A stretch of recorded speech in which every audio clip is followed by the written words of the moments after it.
Bismillahirrahmanirrahim. Assalamualaikum warahmatullahi wabarakatuh. Alhamdulillahilladzi yu'allifu baina qulubil mu'minin bil mahabbatil khalisah. Asyhadu an la ilaha illallah wa asyhadu anna Muhammadan abduhu wa rasuluh la nabiyya ba'dah. Bapak Ibu jamaah Masjid Raya Mujahidin dan para pendengar Radio Mujahidin FM yang dirahmati Allah di mana saja berada. Alhamdulillah, puji syukur yang tak terhingga marilah senantiasa dan tak henti-hentinya kita haturkan kehadirat Allah SWT atas limpahan nikmat yang telah begitu banyak Allah SWT karuniakan pada kita semua.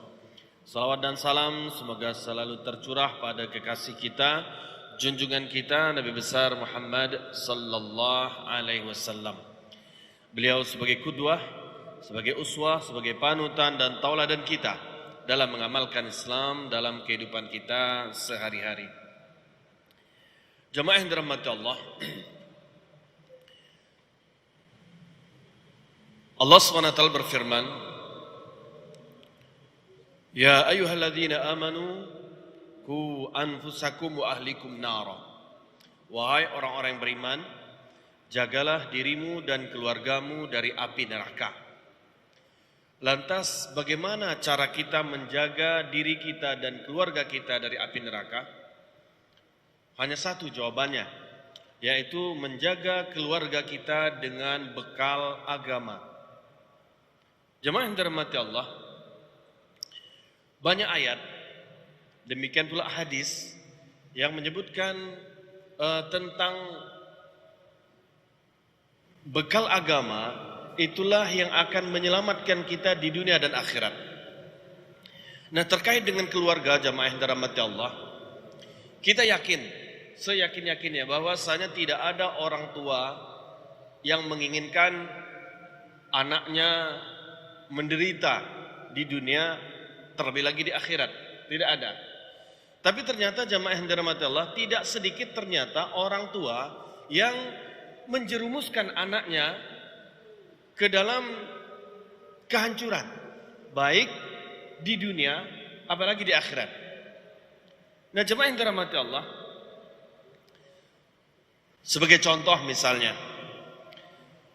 tidak ada orang tua yang menginginkan anaknya celaka, tapi kemudian tidak sedikit orang tua yang mengajarkan anaknya mengendarai sepeda motor padahal usianya masih mungkin SD, lalu dibiarkan jalan ke sana kemari gitu ya. Dan beberapa waktu yang lalu kita saksikan ada anak-anak SD yang membawa motor itu tabrakan, ujungnya meninggal. Kenapa itu terjadi? Orang tua karena kurangnya bekal agama. Jadi mereka melakukan hal tersebut karena hanya sayang kepada anak, tapi kemudian tidak paham bagaimana agama mengajarkan hal tersebut. Sebagai contoh misalnya, saya yakin tidak ada orang tua yang pingin anaknya, balitanya itu merokok. Tapi ternyata tidak sedikit orang tua yang mengajarkan anaknya untuk merokok. Kita sering saksikan ada bapak-bapak yang menggendong balitanya, menggendong anak bayinya sambil merokok. Sering kita lihat kejadian seperti itu. Itu sama halnya sang bapak itu sedang mengajarkan anaknya merokok. Kenapa? Karena kurang bekal agama. Orang tua tidak ingin anaknya melanggar aturan. Tapi ternyata kadang-kadang orang tualah yang mengajarkan anaknya untuk melanggar aturan. Terkadang kita lihat ada orang tua yang menggonceng anaknya ditaruh di motor, ditaruh bagian depan, lalu kemudian ketika lampu merah dia selembe aja lewat gitu. Ini sebenarnya sedang mengajarkan anaknya melanggar aturan. Lalu kemudian kita melihat tidak ada orang tua yang menginginkan anaknya terjerumus kepada perzinahan misalnya. Tapi kemudian kita lihat ternyata banyak orang tua yang mengajarkan anak-anaknya, anak-anak yang perempuan untuk berdandan, bahkan bangga ketika anaknya ikut casing pakaian daerah dengan tampilan yang didandan sedemikian rupa, tampil berlenggak-lenggok gitu ya. Memang waktu kecil ngelihatnya lucu. Tapi sesungguhnya kita orang tua telah menanamkan kepada anak untuk tampil semenarik mungkin supaya orang itu tertarik kepada dia. Dan ini sebenarnya adalah pintu daripada zina. Jemaah yang dirahmati Allah, demikian pula halnya, terkadang orang tua juga yang mengajari anaknya untuk nyontek misalnya. Jadi supaya nilai anaknya bagus, orang tua kadang ngajarkan cara bagaimana supaya nyontek tidak ketahuan. Ada orang tua yang begitu. Lalu kemudian supaya anaknya diterima di sebuah pekerjaan entah kantor gitu, orang tua mengajarkan, atau malah orang tuanya yang mendekati pimpinan ngasih amplop segala macam, orang tua mengajarkan suap. Nah, jemaah yang dirahmati Allah, jadi kalau kita melihat apa yang terjadi pada saat ini, kebanyakan orang tua mendidik anak itu hanya berdasarkan perasaan, berdasarkan insting, bukan berdasarkan ilmu pengetahuan, bukan berdasarkan agama yang diajarkan oleh Rasulullah. Sehingga kemudian dampaknya ini ternyata kebinasaan bagi dia, baik di dunia ataupun di akhirat. Nah, jemaah yang dirahmati Allah, kita pernah mendengar terkait dengan hadis ketika di akhirat kelak ada orang tua, kedua orang tua yang sudah diputuskan oleh Allah Subhanahu wa taala masuk surga. Namun kemudian ternyata anaknya protes kepada Allah. Kenapa orang tua saya masuk surga sementara saya masuk neraka, kata anak tersebut.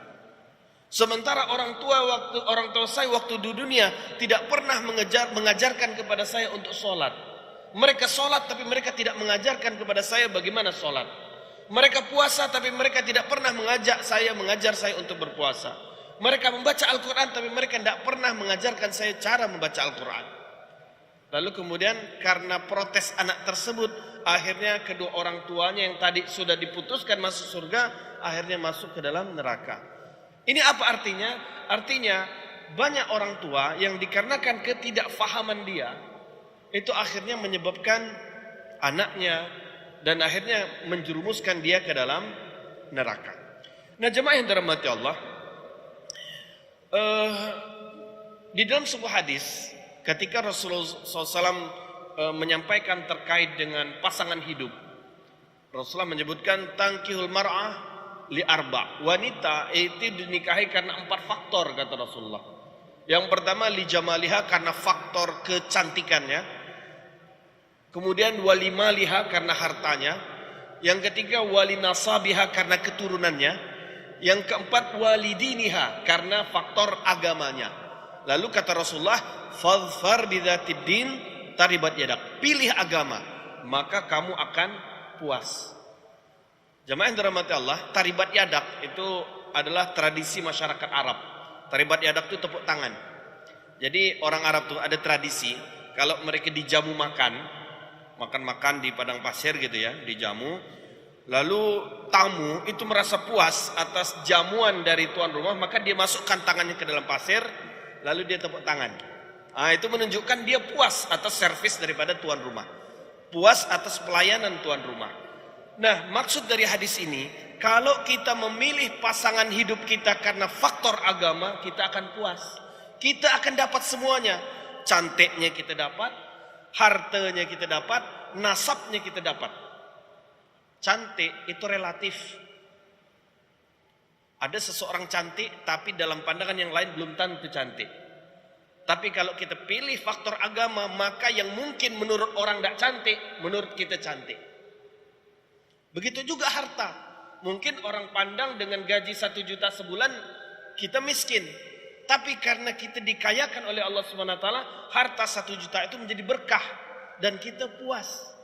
Begitu juga nasab, keturunan.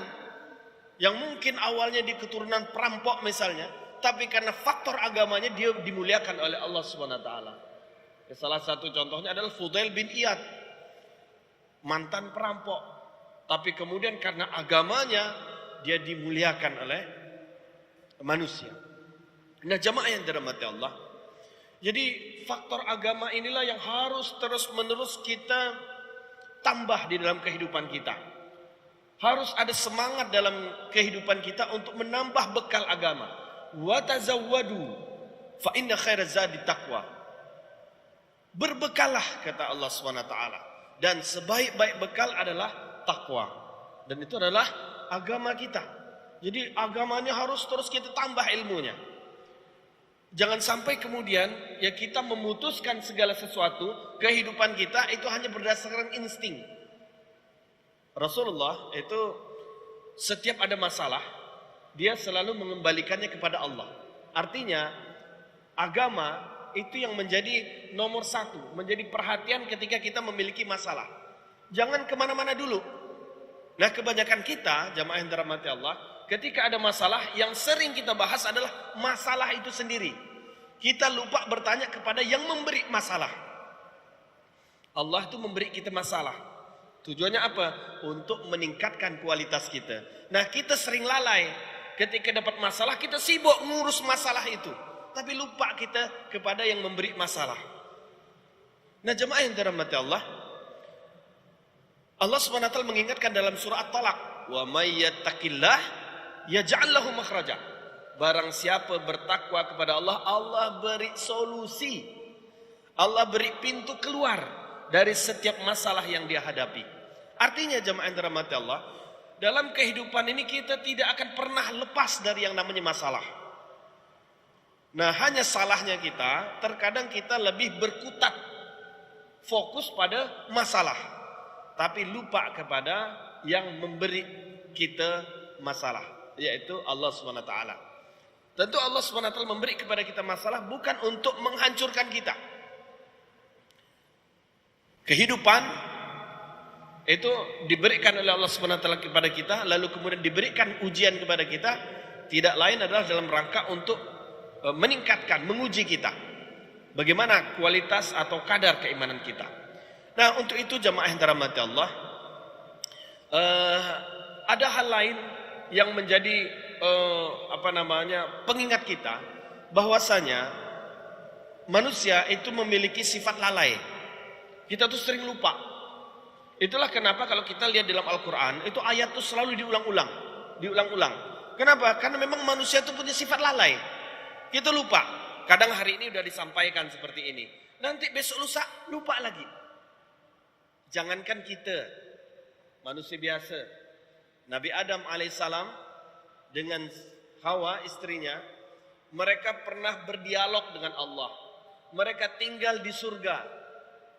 Tapi karena lalai, terkena juga godaan iblis, sehingga larangan Allah SWT berupa wala taqraba hadhihi syajarah, jangan dekati pohon ini, ternyata dilanggar oleh Nabi Adam. Kenapa? Lalai. Nah, untuk mengobati sikap lalai kita yang ada pada diri kita, maka mau tidak mau kita harus mengintensifkan kegiatan-kegiatan keagamaan. Rutin hadir dalam majelis-majelis ilmu, seperti majelis-majelis seperti ini gitu ya. Mengingatkan kita kembali.